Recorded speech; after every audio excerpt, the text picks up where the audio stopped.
naalala ko na. Hi guys! Welcome to my channel. Please like and subscribe for more videos. Sa wakas, bumalik na ang alaala ni RJ at hindi makapaniwala si RJ na kaya siyang paikuti ni Moira. Sobra siyang nagalit dahil sinasamantala ni Moira ang kanyang amnesia.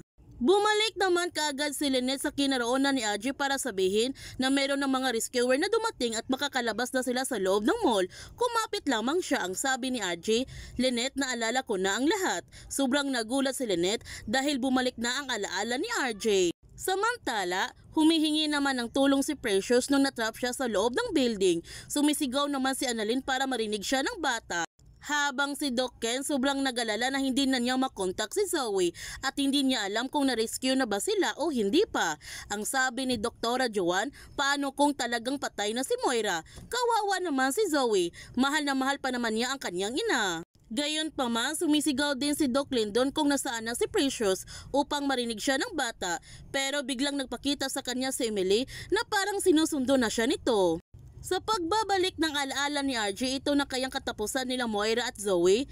May masama kayang mangyayari kay Doc Lyndon kaya nagpakita si Emily sa kanya para sunduin na siya. Yan ang ating abangan sa abot kamay na pangarap. Kung bago ka pa channel ko, don't forget to like, subscribe, ang click notification bell para palagi kang updated sa mga videos upload ko. Thank you for watching and God bless to everyone.